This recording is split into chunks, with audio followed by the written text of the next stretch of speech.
Good morning. My name is Rick Dahlstrom, and I was one of Joe's friends. I worked at Fire District 6, and I often spent time off duty with Joe. When asked to talk about Joe, I initially said no. I said I don't want to disappoint my friends.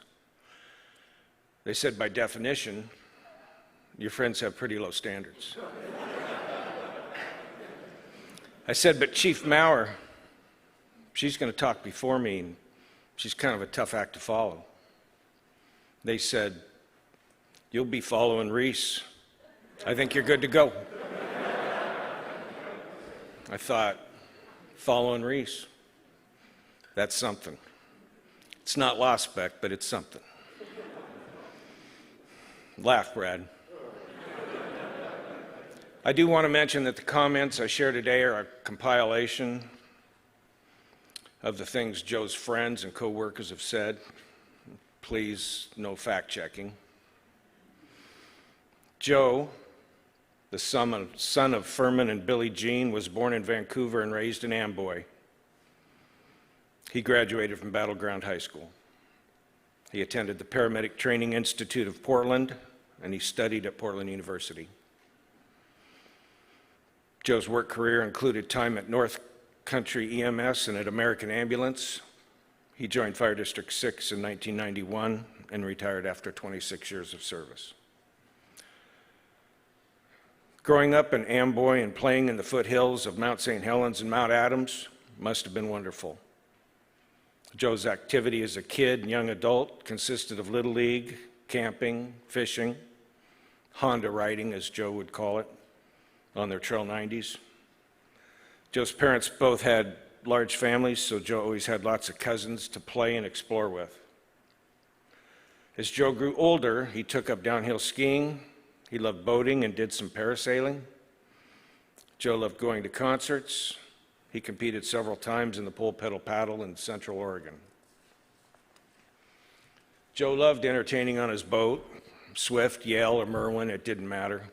Listening to Sammy Hagar or Van Halen, the wind in his face, this was pure happiness for Joe. Joe was involved in EMS and rescue at an early age. In high school, he had a Chevy van equipped with EMS gear, scuba gear. He responded from home. His qualifications out of high school landed him a job working on the Spirit Lake Tunnel by Harry's Ridge. As a medic, Joe was stationed at Coldwater Camp. He shared an office with Greg Loper, who managed the helicopters for the project. This is when Joe and Greg started their friendship, and also when Joe became Coldwater Killian. Greg said, "It's easy to be friends with Joe. He was very mature for his age. He had a great work ethic. He was positive and professional. He was a joy to be around." While working at North Country EMS, Joe crossed paths with Dave Brown and Terry Kaplan. Their stories about Joe are numerous, and I want to share one. In the 80s, a large group of Tom McDowell's personnel embarked on a raft hike training drill along the North Fork of the Lewis River. Joe was part of the rafting crew.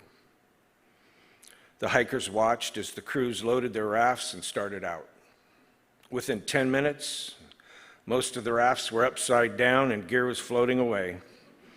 A number of rescue personnel were pulled from the river. It was precarious at the time, but laughed about for years.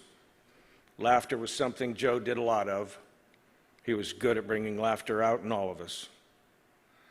Joe had a heart of gold and would do anything for you, always ready and willing to help as a friend, as evidenced by his years in public service.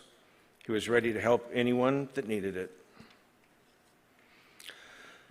Although there are many stories at District 6, one of my favorite begins with Joe's letter to management, to whom it may concern. On October 16, 1993, at approximately 9:10 p.m., Bill and I were in the TV room by the truck bay door. Bill and I were playfully antagonizing each other when Bill pushed me backwards, and I struck the door with my left side and hip. At the same time, my left elbow struck the metal mesh safety window and it shattered, resulting in a laceration to my left elbow. Joe got stitches and 8 hours off duty. Billy got 16 hours off duty. Billy's letter said Joe and I were playing grab ass. The funniest part is that till this day, Billy still thinks Joe only got 8 hours off duty because the stitches were part of his discipline. Do you think it had anything to do with you throwing him through the window? Joe loved the snow and would be glued to local news that forecast any possibility of snow. Excited like a child, Joe would say, it could be the Super Bowl of snow. Joe's excitement was contagious. There was no doubt that if it did snow, Joe would drop to the ground and punch out a couple of snow angels. In his later years, perhaps a snow owl.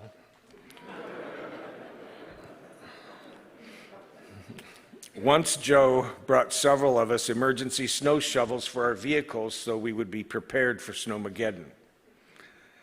When the snow did come, it was never about staying home with Joe. The forecast was in, snow was on its way. Joe headed to View, he grabbed 5 for 5 and set out with their destination unknown. However, that day snow quickly turned to rain. The forecast was a farce. You might as well have canceled Christmas. Joe was ill. They returned home and Joe sent an email to Matt Savino, the KGW weather anchor, complimenting him on his new tie and the $1,000 suit, but advising him that he might not be cut out for a weatherman. Matt responded, it was very difficult to forecast those types of storms. He thanked him for noticing his new tie and advised Joe it wasn't a $1,000 suit. Holidays were important to Joe, and Christmas was his favorite. Always gifts, lots of deliveries. The season of secrets, he would say. He often showed his holiday enthusiasm during Halloween, sporting costumes that depicted the likes of ZZ Top, Ron Jeremy, Chris Farley, the Blues Brothers, Dr. Feelgood's assistant, and a longshoreman. Joe told me personally that his favorite costume was that of a clown, but he discontinued it because people would mistake him for a fire chief.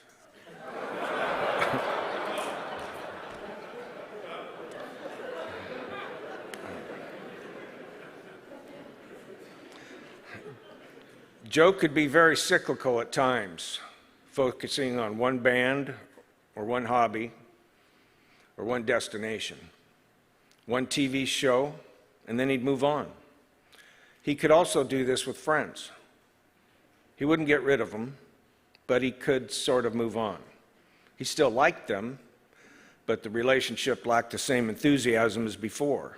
In fact, this phenomenon of behavior became known to friends as being Jeffed, Joe's exiled friends. They formed a club. They had T-shirts. Nicknames and code names were big for Joe. Bigfoot, the go-kart, Big Sexy, Pond Bear, Malaria, the Mothership, and Code 111. Code 111 was special. One night, one cooler, 100 miles. If you were free for 24 hours, you were in. Joe used it often. Some names were Joe just being ornery. Most were clever, and all were funny. There wasn't a mean bone in that man's body. Joe always made us laugh. It didn't matter where we were or what we were doing, Joe would make us laugh. Joe shared his family and friends and was proud of everyone in his life. He shared his camping spots and his mountain lakes that he grew up using, and his friends became his family. His life was all about family and friends, and he made every effort to stay close. Joe treated a trip to Amboy like it was just down the street. Wilcox Mountain was around the corner.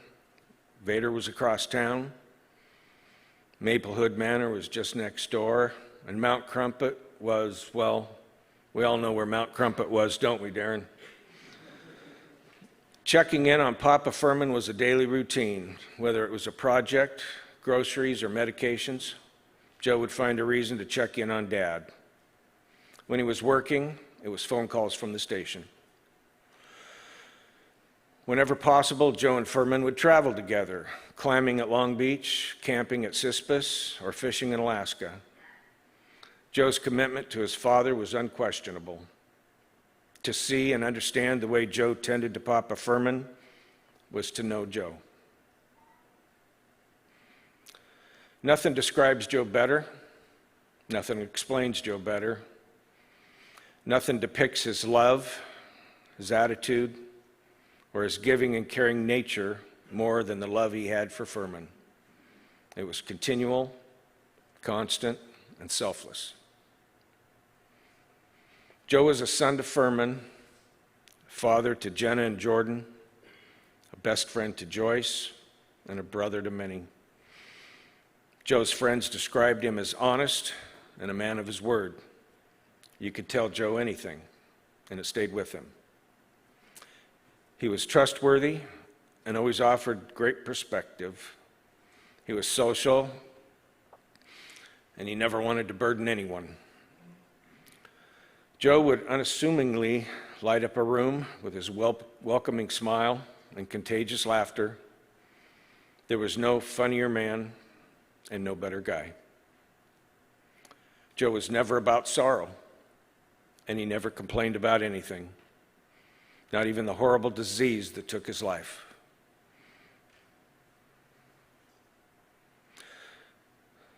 Never a why me, never a grumble.